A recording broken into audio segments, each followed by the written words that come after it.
our last comedian up for the night. Put your hands together for Lynn Navratil.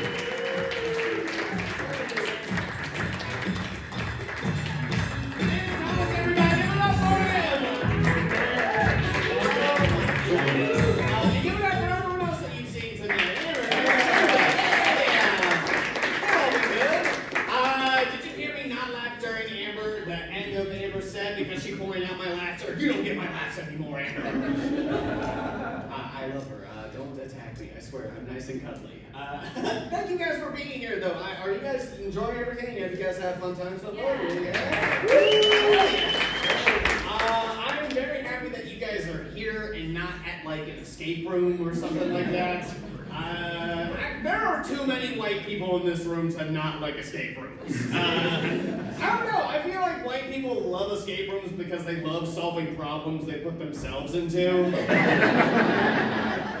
Like every time I've ever done an escape room, it's always been with like 3 different blonde women, but they're all named Ashley. And there's always that one girl that just can't handle it.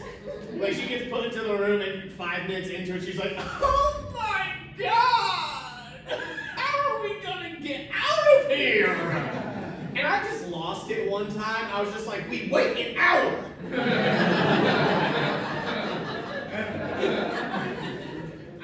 I don't do many escape rooms anymore, is what I'm trying to say. I used to do them with like a bunch of different friends. Like I have like a good group of friends I went to like high school with. But it's kind of dwindled. Like I keep up with them on like Facebook, Instagram, whatever. But it's kind of dwindled because I've noticed something. And let me know if you noticed this too. Why is it that every girl that did cocaine in high school is now an elementary school teacher? Big elementary school teacher crowd. But no, like if you've noticed this too, like every September it's always like the same post. Where like every September there's that one girl that's like, oh my God, another year has come where I will be teaching 2nd grade elementary. And even though I am the one that's going to be teaching them, they are the ones that are going to be teaching me.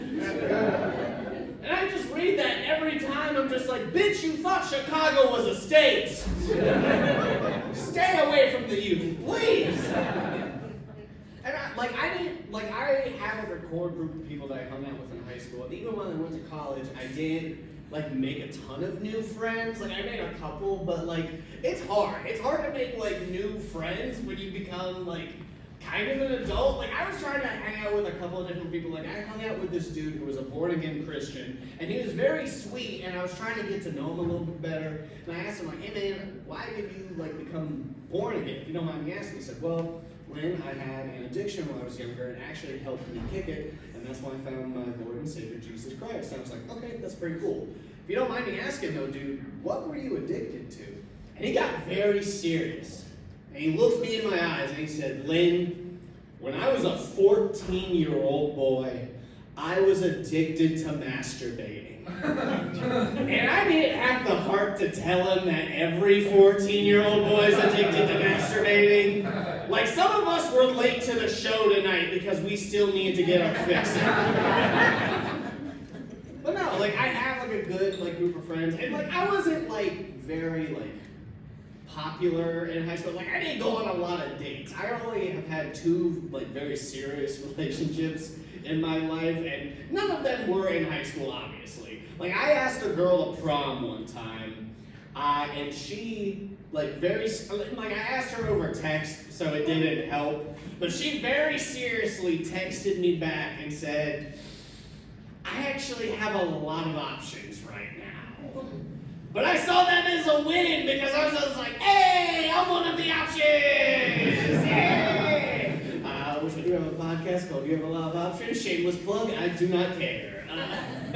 But no, and then like the other girl that I had like a very serious relationship with, towards the end of it, it started to like kind of peter out. Like it started to not go very well. Like, to give you a little backstory, I've always wanted to do this. I've always wanted to be a comedian ever since I was 5. I'm telling her like all my goals and everything, and like giving her like a rundown of what I want out of my life. And she very seriously texted me, again, I need to stop just texting people. I need to call people and tell them my goals and my hopes. It does not translate over text. But she texted me back after I told her all of my hopes, all of my goals, all of my dreams, and said, Lynn, I just want to let you know that there's a million different white guys, and you're just another white guy. But again, I saw that as a win. There's millions of white guy comics, and they're all successful. That's crazy. But obviously, I did the smart thing and dated her for a whole other year. But no, the woman I'm with now is my wife. Obviously, I ended up meeting someone else, and we ended up working out together, and she is amazing. She pushes me to do stuff I didn't think I could do before. Like, I've been doing this for almost 9 years, guys. And I've been dating my wife, well, I've been with my wife for 5 of those 9 years. So the first 4 of that were pretty rough. And after a show one time, after we first started dating, the show went like, okay. I go up to my wife and I'm thinking she's gonna be saying like, oh, don't worry, Skipper, you'll get it next time. I sit down next to her and she looks me dead in my face and says, hey, you need to write and get better. And I was just like, hey, she supports me. Again, I'm very positive, guys. You can't tell. And like, I'm like a little puppy dog. Like, you can kick me and I'm probably still gonna come back. But like, I love my wife and for a multitude of reasons. One of which is she is insanely hot. I cannot deny that. Like, I brought her around my friends, and they thought she was my new handler. Like, I started bringing her around, they were all just like, good for you, Lynn! And she lets you walk around without a helmet! Way to go, buddy! But, like, she's actually, like, helped me out. Like, she's helped me kind of, like, try and be a better man, essentially. Like, we would go out together, and there would be guys that didn't view me as like a boyfriend. They would view me as the gay best friend. And they would hit on her in front of me. And it didn't help that I was just kind of like, hey there, mister, back up off of her. And like, they would view that. And the thing is, like, I never take my ring off. So not only do they think that I have a husband, they think that my husband doesn't come out with us. So my fake husband and my real wife are fighting. It's a whole thing, guys. I'm very worried about their relationship. But like, I started to like stand up for her more when we would go out and be like, no, she was with me, back up off of her. And we went out to P&L one time, and it's me, her, and one of her friends, and this guy comes up to my wife and starts hitting on her, and I'm just like, no, she is with me. But then he just pivots to her friend and starts hitting on her, and I just threw a Hail Mary. And I was just like, no, she is also with me. And he believed it. Look, I'm cute, but I'm not banging 2 ladies at the same time kind of cute. I was like walking around with so much fake confidence, just like, yes, sirree. Both of these ladies are coming home with me tonight. And not just because I drove them here. But I don't know, I try to be very supportive of her, and like, I don't know, like when we got married, I knew she wanted to marry me, but I was still like nervous about doing the proposal, still nervous about like asking her mom for her hand in marriage, because I wanted to do it right.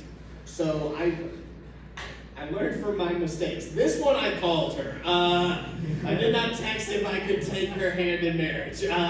But I did call her mom and I said, hey, Miss Rebecca, I would very much like to ask for your daughter's hand in marriage. And it got that quiet. Like, for so long that I was just like, yo, is she gonna tell me no? Because, like, I'm still gonna do it. I already bought the ring. I just need her permission, kind of. And, like, she ended up saying yes. I was just like, okay, cool. That's awesome. I'm glad she said yes. Now I need to make sure that her daughter says yes. And so for the proposal, we had all of her family out. She came out in this beautiful, cute little white dress. And she, like, walked down the driveway. I was standing at the end of it. I asked her, like, Sierra Simone Hoskins, will you marry me? And she started crying. She was overwhelmed with emotions. And then she kept crying. She cried for so long that again I was just like, yo, do I need to return this ring? Because you and your mom are the exact same with this. I need to know right now. And she ended up saying yes. It was awesome. I'm happy. And we started planning a wedding. We started going through everything. And is anyone married out there? Nobody's fucking. Okay, well that whole table is. That's cool. With each other, all four of you? Damn, that's amazing. Wait, I can't see. There's one. Yeah, there's four. Okay, cool. I counted you by your legs and then divided by two. Sherlock Holmes method. But when you, for the couple that's married over here, when you were planning the wedding, was there anything that you guys like, fought or argued over, anything like that? I think her and she's letting him live. Hell yeah, that's a right man. Now we, Allie's parents can touch me. No, when we were playing the wedding, the only thing that we really got into like an argument over was when we were going to get married.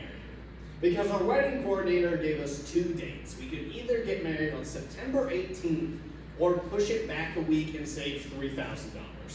And I totally was like, let's push it back a week, save some money, put you in an open bar, do anything else with it. And my lovely fiance very politely looked at me and was like, I'm not getting married on 9/11, Lynn.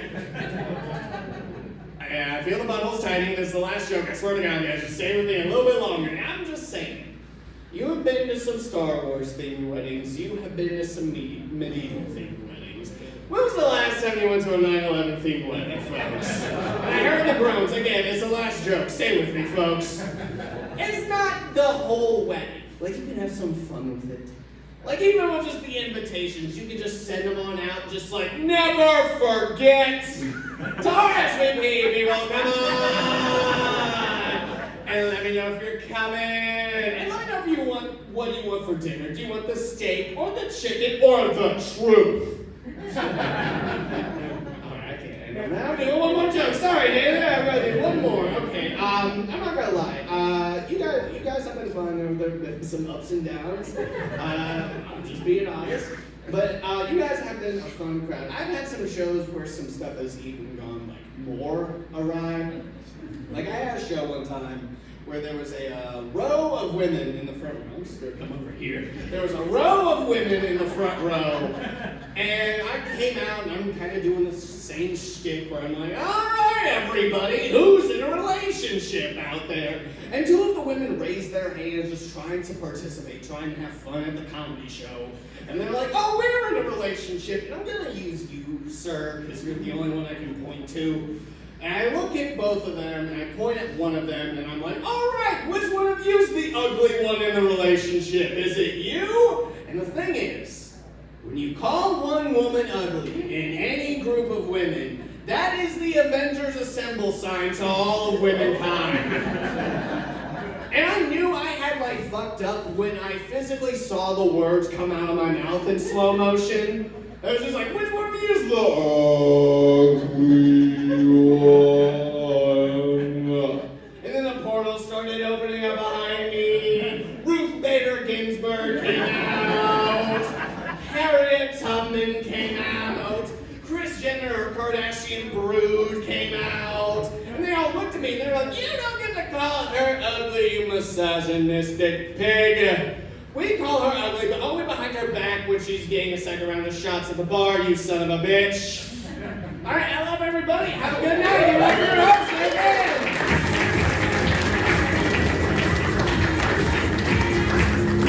Well, thank you so much for coming out to the Bird Comedy Theater for our stand-up showcase.